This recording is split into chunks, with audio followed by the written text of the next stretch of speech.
The morning sun beat down mercilessly on the dusty training ground at Camp Pendleton. Staff Sergeant Marcus Bulldog Rodriguez wiped sweat from his forehead as he surveyed the line of Marines assembled before him. This wasn't just any ordinary day at the shooting range. Today marked the annual Inter-Service Precision Shooting Competition, where elite units from across the military would compete to prove their marksmanship superiority. Rodriguez had been running these competitions for 8 years, and he took pride in his reputation. Known for his cocky demeanor and razor-sharp tongue, he commanded respect through intimidation and results. His own SEAL team had dominated this competition for 3 consecutive years, and he wasn't about to let that streak end. "Listen up, people," Rodriguez barked, his voice cutting through the desert air. "Today we separate the shooters from the pretenders. We've got Army Rangers, Marine Scout snipers, Air Force security forces, and even some Navy personnel thinking they can hang with the best." He paused dramatically, letting his gaze sweep across the assembled competitors. But let's be honest here. When it comes to precision shooting, there's only one team that matters. The target range stretched out before them like a moonscape.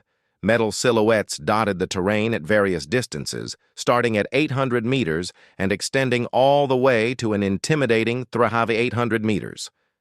The final target sat barely visible through the heat shimmer, a speck on the horizon that would challenge even the most experienced shooters. Among the competitors stood someone who caught Rodriguez's attention, but not for the reasons he expected.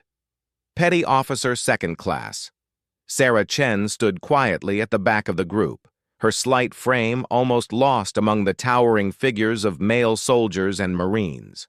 At barely 5 feet 4 inches tall, with her hair pulled back in a regulation bun, she seemed more suited for administrative work than competitive shooting.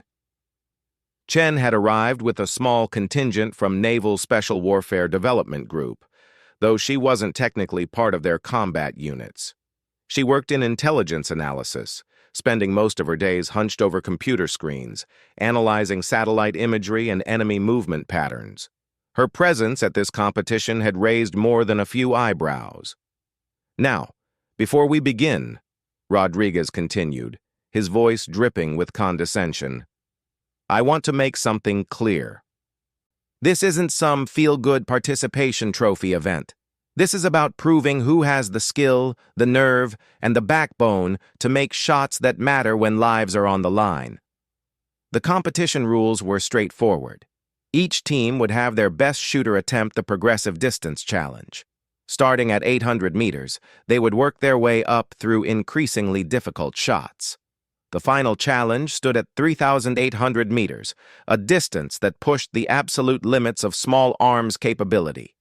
Rodriguez's team went first, naturally. He had handpicked his shooter, Petty Officer First Class Jake Hawkeye Morrison, a legend in SEAL circles. Morrison had confirmed kills at distances exceeding 2,500 meters in combat operations across 3 different theaters. His rifle, a customized Barrett M107A1, was a work of art that had cost the Navy more than most people's annual salary. The first shot at 800 meters was routine for Morrison. The metallic ping echoed across the range as the target went down. 900 meters followed, then 1,200, 1,500, and 2,000. Each shot found its mark with mechanical precision. The crowd of observers, which included senior officers and a handful of defense contractors, murmured appreciatively. But as the distances increased, the challenge intensified exponentially. Wind became a major factor, requiring calculations that went beyond simple mathematics. Temperature variations, humidity, even the rotation of the Earth began to influence bullet trajectory. At 2,800 meters, Morrison's first shot missed by inches. His second attempt connected, but barely. The 3,200-meter target proved more challenging. Morrison took his time, adjusting his scope and consulting with his spotter about wind conditions. His first shot sailed wide. The second attempt fell short.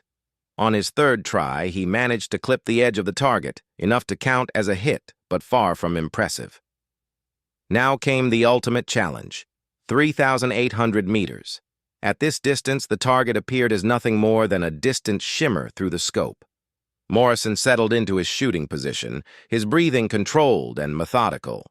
The range fell silent except for the whisper of desert wind. His first shot disappeared into the empty landscape beyond the target. The second attempt fell short, kicking up dust several meters in front of the objective.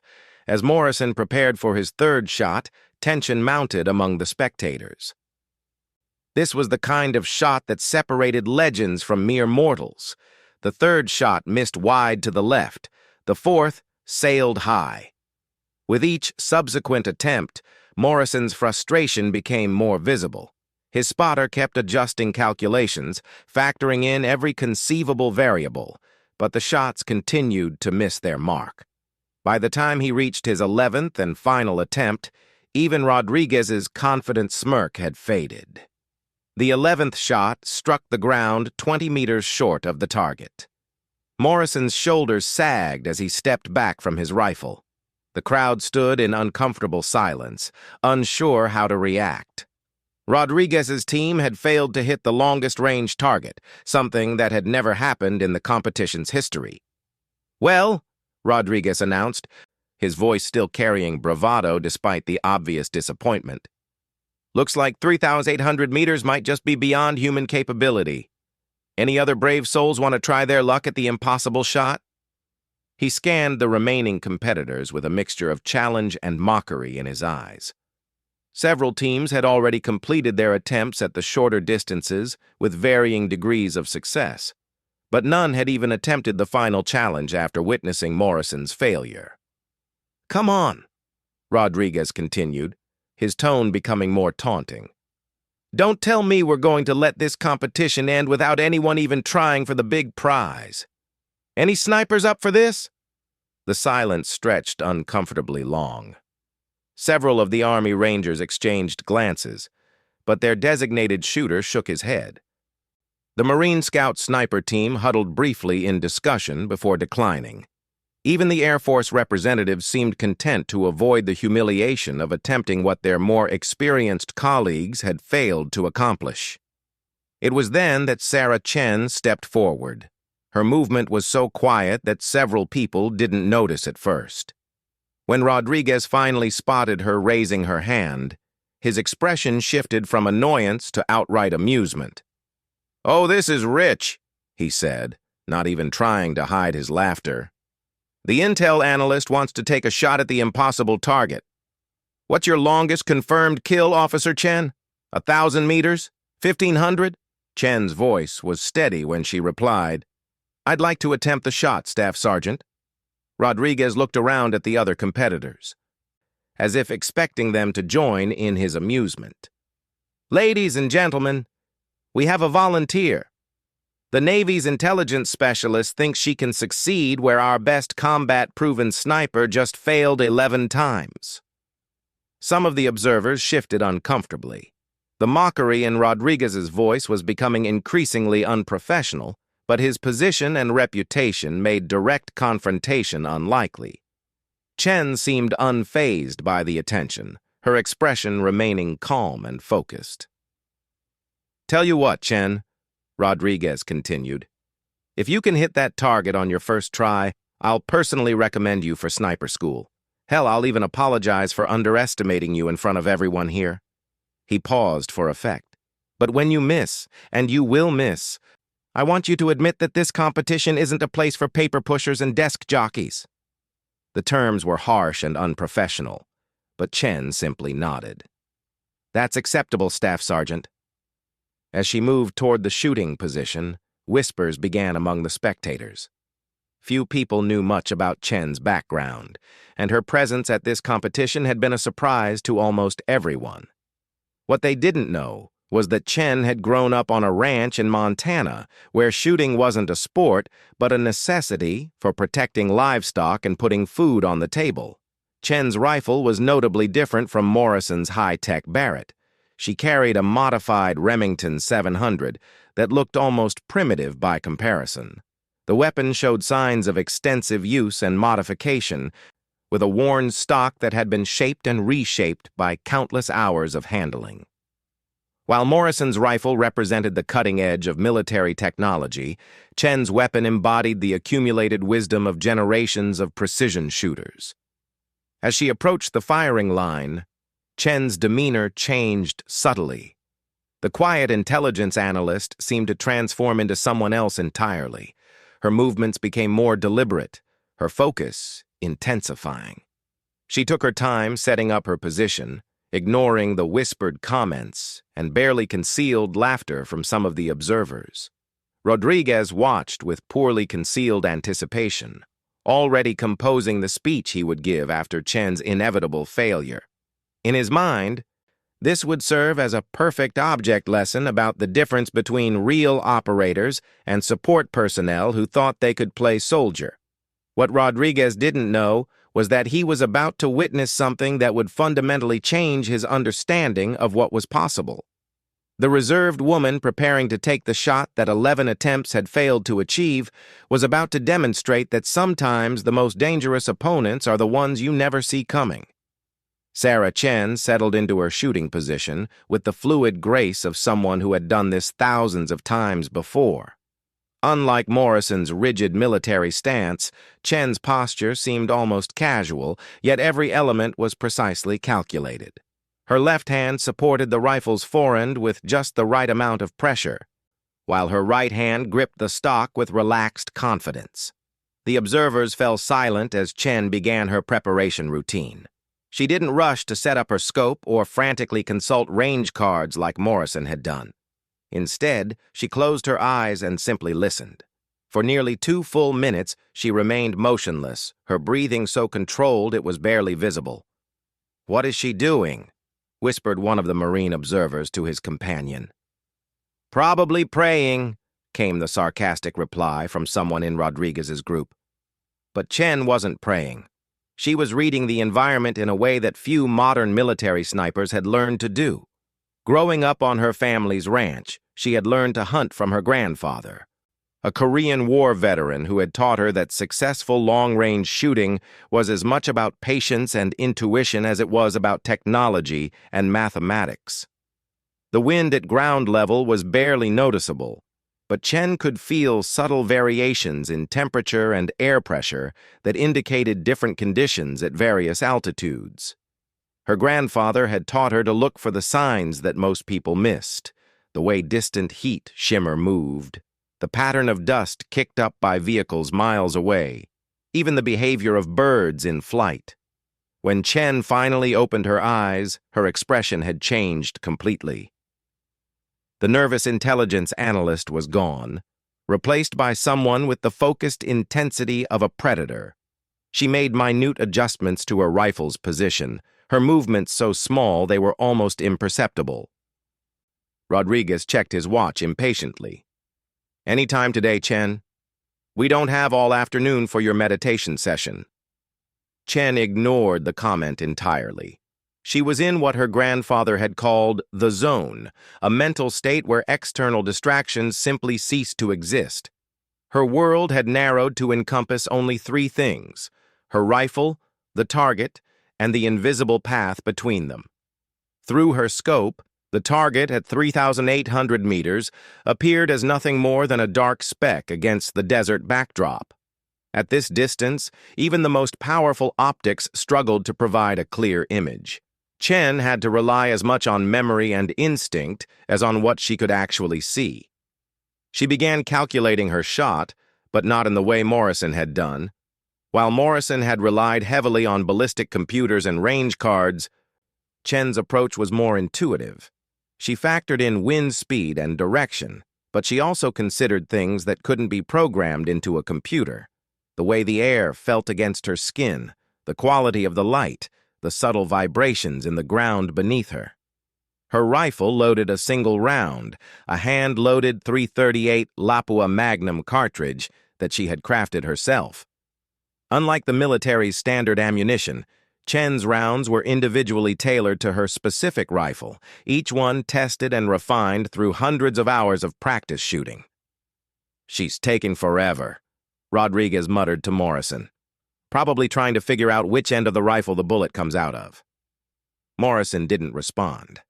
Despite his own failure, he was professional enough to recognize that Chen's preparation looked methodical rather than confused. Something about her setup bothered him, though he couldn't quite identify what it was. Chen's breathing settled into a rhythm that seemed to synchronize with some invisible pulse in the desert air. Her finger found the trigger, applying just enough pressure to take up the slack without firing. This was the moment that separated successful long-range shooters from those who merely wished they could be. At 3,800 meters, bullet drop was measured in stories rather than inches.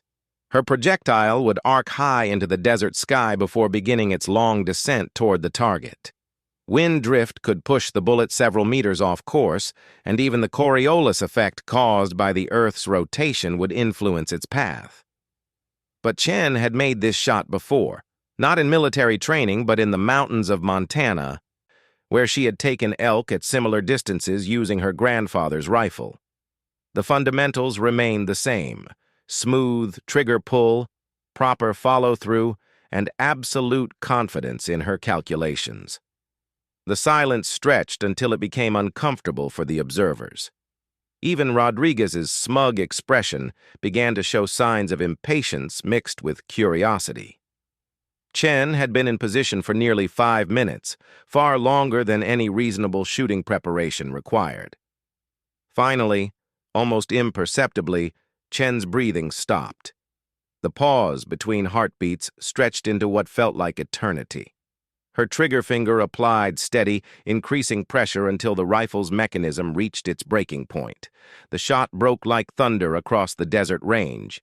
The massive muzzle blast kicked up a cloud of dust around Chen's position, and the rifle's recoil drove back against her shoulder with tremendous force. But Chen rode the recoil expertly, keeping her scope on target to observe the bullet's impact. For what seemed like an impossibly long time, nothing happened. At 3,800 meters, even traveling at supersonic speeds, the bullet needed several seconds to reach its destination. The observers stood frozen, every eye trained on the distant target that had defeated 11 previous attempts. Then, like a distant echo, came the unmistakable sound of metal striking metal. The target went down. The silence that followed was absolute and profound. Nobody moved. Nobody spoke. Even the desert wind seemed to pause in acknowledgement of what had just occurred.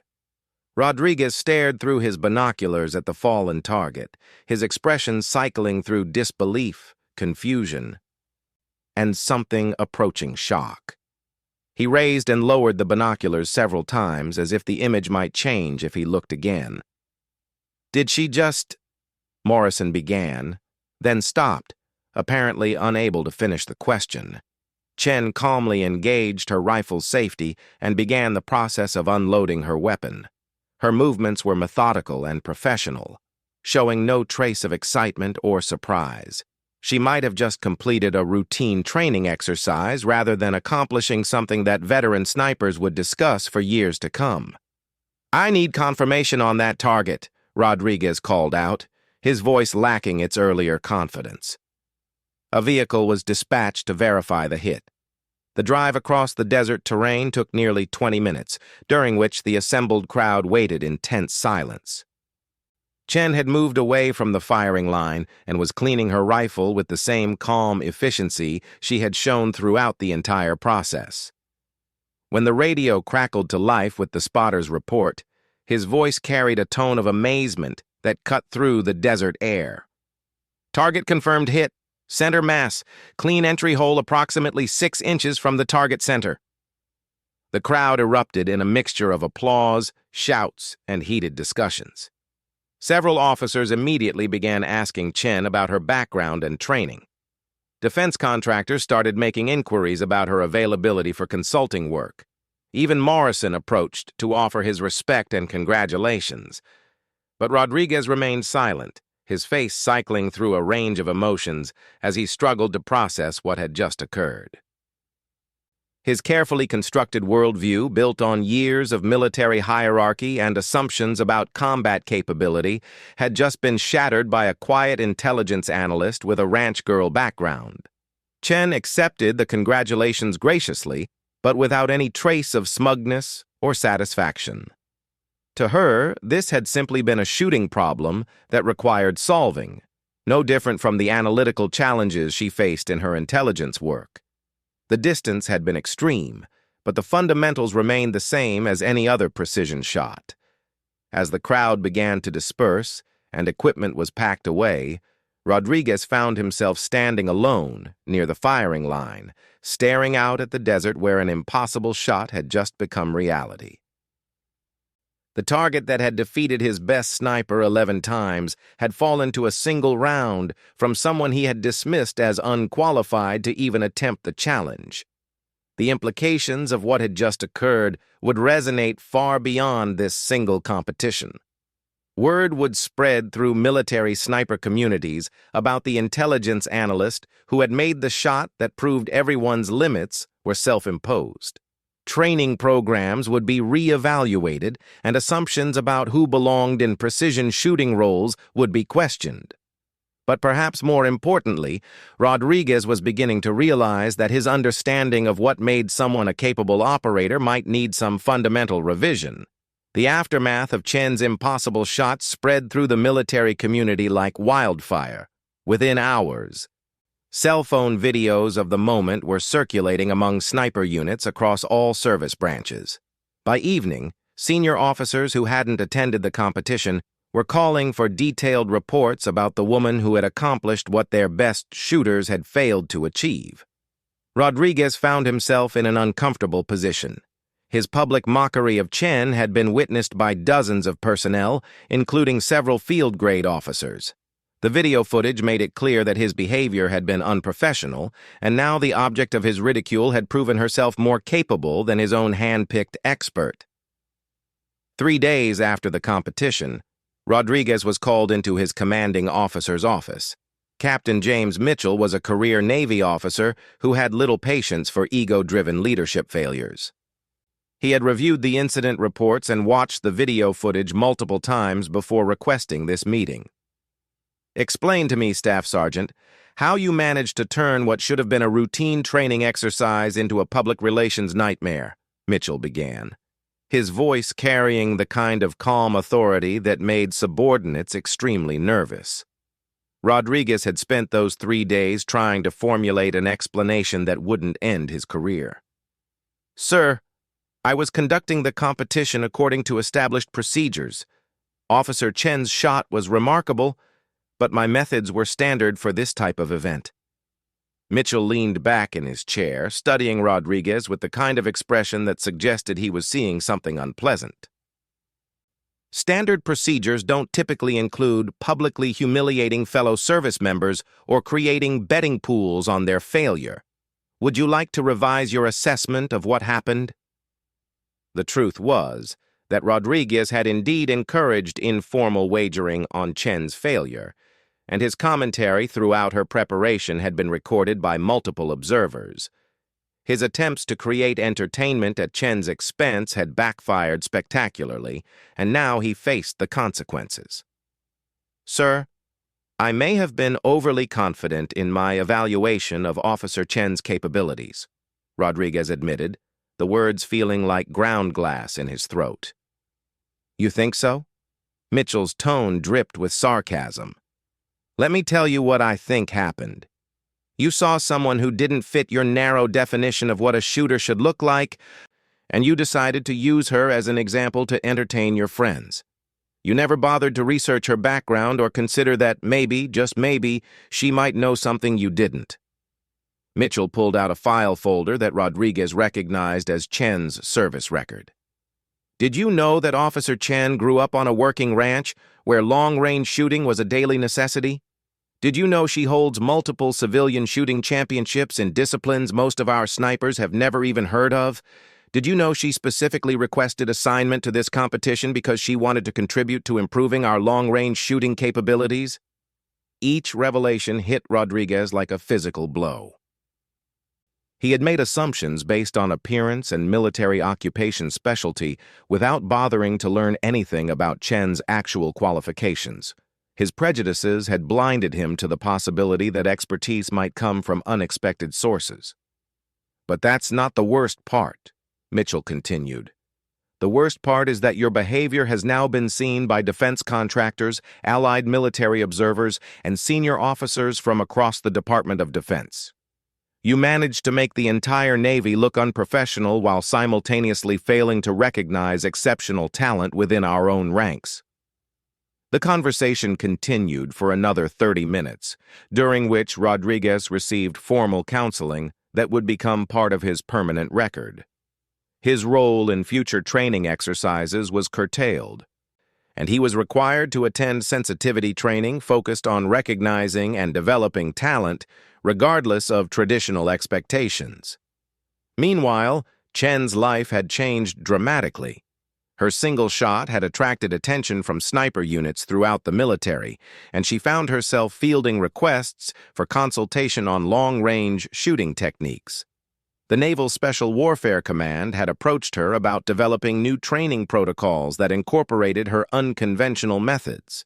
More surprisingly, her analytical skills were being applied to ballistics and shooting in ways that hadn't been considered before. Her background in intelligence analysis, combined with her practical shooting experience, allowed her to identify patterns and solutions that purely technical or purely experiential approaches had missed. Chen was offered several opportunities to transfer into more traditional shooting roles, but she chose to remain in intelligence while taking on additional responsibilities as a marksmanship consultant. Her unique perspective bridged the gap between theoretical knowledge and practical application in ways that benefited both communities. 6 months after the competition, a formal study was conducted on extreme long-range shooting techniques. Chen served as a subject matter expert, working with ballistics engineers and experienced snipers to develop new training methodologies. Her approach, which emphasized environmental awareness and intuitive shooting, was incorporated into advanced training programs across multiple service branches. Rodriguez, meanwhile, found his career trajectory significantly altered. While he retained his rank and position, his influence within the special operations community diminished markedly. The story of his public humiliation had become legendary, serving as a cautionary tale about the dangers of assumptions and prejudice in military leadership. The competition itself became an annual event, but with significantly different protocols. Chen's success had prompted a complete re-evaluation of who should be invited to participate. Subject matter experts from various backgrounds were included, and the emphasis shifted from traditional military hierarchy to actual capability demonstration. Morrison, despite his initial failure at the 3,800-meter target, became one of Chen's most effective advocates. He recognized that her success didn't diminish his own capabilities, but rather expanded the understanding of what was possible in precision shooting. Their collaboration led to breakthrough developments in long-range shooting techniques that improved performance across multiple units. The most significant long-term impact was cultural. Chen's achievement forced military leadership to confront their assumptions about where expertise could be found and how talent should be recognized. Traditional career paths were re-evaluated, and efforts were made to identify and develop unconventional skill sets that could contribute to military effectiveness. Chen herself remained characteristically modest about her achievement. When asked about the shot that had changed her life and career, she typically responded that it was simply a matter of applying the right techniques to a specific problem. She insisted that any competent shooter could accomplish similar results with proper training and preparation. But those who had witnessed her performance knew better. What Chen had accomplished wasn't just technical proficiency, but a demonstration that excellence could emerge from unexpected places when combined with the right opportunity. Her shot had proven that sometimes the most valuable team members are the ones who don't look like what you expect them to look like. Rodriguez eventually retired from active duty, his career forever marked by his failure to recognize exceptional talent when it stood directly in front of him. He occasionally spoke at leadership seminars about the importance of avoiding assumptions and recognizing capability regardless of its source, though his lectures carried the weight of personal regret rather than academic theory. The target at 3,800 meters remained as part of the annual competition, serving as both a technical challenge and a reminder that human potential often exceeds our expectations. Chen's single shot had proven that impossible was often just another word for not yet accomplished, and that sometimes the person most qualified to achieve the extraordinary is the last one anyone would expect. Years later, when military historians studied the evolution of precision shooting techniques, Chen's shot would be recognized as a turning point that changed not just training methods but fundamental attitudes about talent recognition and development. Her quiet achievement had spoken louder than years of policy changes or sensitivity training ever could.